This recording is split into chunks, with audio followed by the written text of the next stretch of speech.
Kembali lagi di Santai Berfaedah, series terbaru dari Safda. Assalamualaikum warahmatullahi wabarakatuh.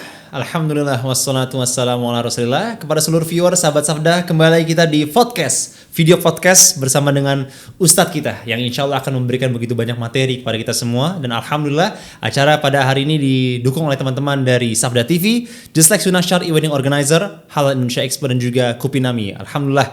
Dan di tengah-tengah kita nih sudah hadir. Kali ini spesial. Nah, biasanya kan kau sama Ustadz Nizar nih. Sekarang kita kehadiran satu Ustadz muda. Masya Allah. Langsung aja kita berikan salam. Assalamualaikum Ustadz. Masya Allah. Masya Allah. Alhamdulillah Ustadz. Ini seger banget Ustadz. Alhamdulillah seger Ustadz. Alhamdulillah. Aman Ustadz ya, meskipun pandemi ya.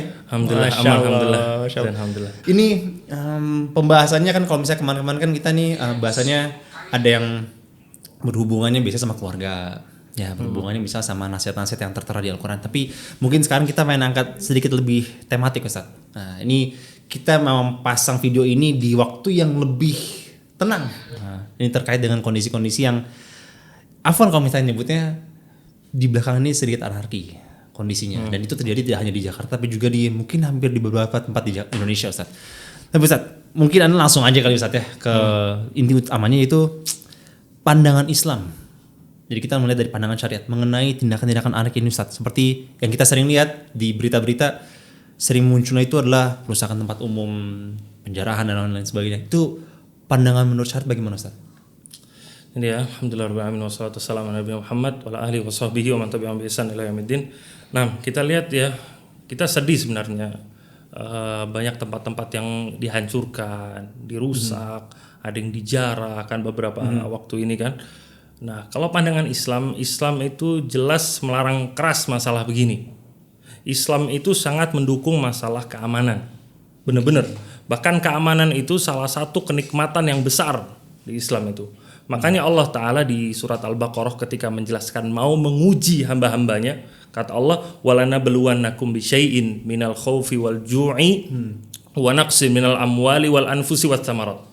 Allah Ta'ala katakan, sungguh aku atau kami akan menguji kalian dengan rasa takut, kata Allah yang pertama. Kenapa ada rasa takut? Takut itu terjadi ketika rasa aman itu dicabut. Nah, makanya Islam itu menganggap rasa aman itu sebagai sebuah kenikmatan yang besar. Jadi harus kita jaga, namanya nikmat ya harus kita jaga. Kita punya nikmat mobil, punya uang, itu kita jaga kan semuanya. Makanya kita lihat duit kita taruh di dompet taruh di lemari dikunci, kamar dikunci, rumah dikunci, pagar digembok kan, supaya apa? Supaya aman kenikmatannya kan. Nah, ini keamanan juga kenikmatan. Nah, ini harus dijaga juga. Dan makanya Islam memerintahkan ini supaya harus dijaga banyak sekali.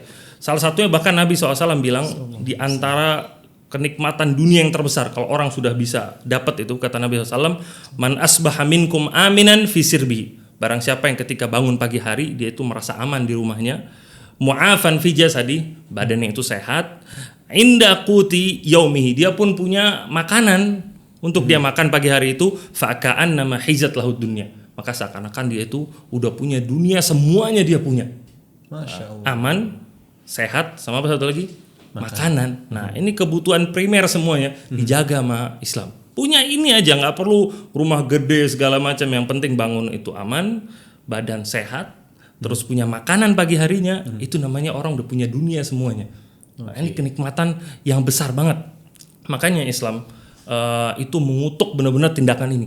Bahkan Allah Ta'ala juga benci, makanya Allah kan bilang dalam Al-Quran, wala tabghil fasada fil ard, jangan kamu bikin kerusakan di muka bumi ini, innallaha la yuhibbul mu'tadin, sungguhnya Allah tuh nggak suka orang yang berlebihan, yang rusak gitu. Jadi ini pandangan Islam nggak suka kayak gini, merusak, bakar dan lain-lain.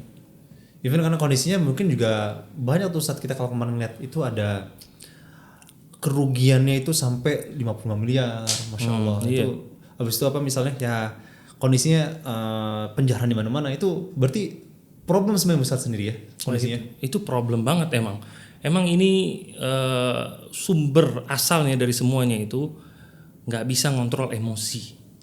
Itu sumber utama, nggak bisa ngontrol emosi, ngamuk, marah segala macem, akhirnya rusak semuanya. Nah, makanya Islam itu benar-benar merintahin seorang muslim untuk bisa nahan emosinya. Ketika ada seorang datang ke Nabi SAW, wahai Rasulullah nasihati aku, kata Nabi apa? La takdob, La takdob 3 kali kata Nabi. Jangan marah, jangan marah, jangan marah. Kenapa?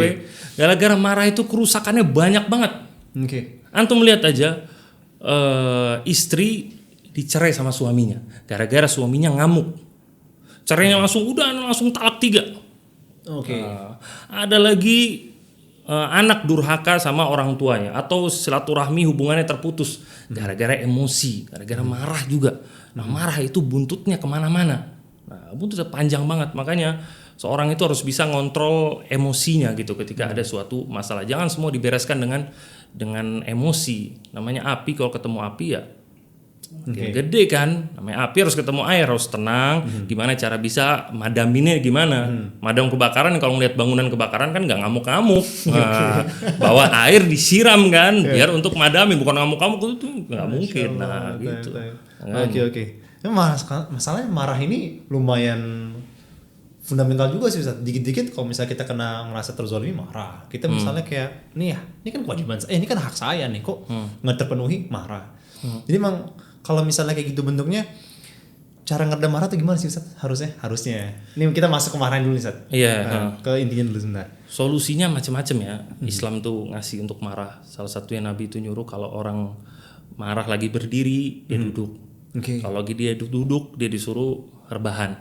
Terus disuruh baca ta'awudz, baca a'udzubillahi minasyaitonir rajim, atau baca ayat kursi, atau berwudu, atau berpisah dulu sama orang yang marah untuk biar cooling down dulu gitu loh. Siap gitu. Tapi Ustaz, sahabat Sabda, saksikan terus ya serial podcast episode ini.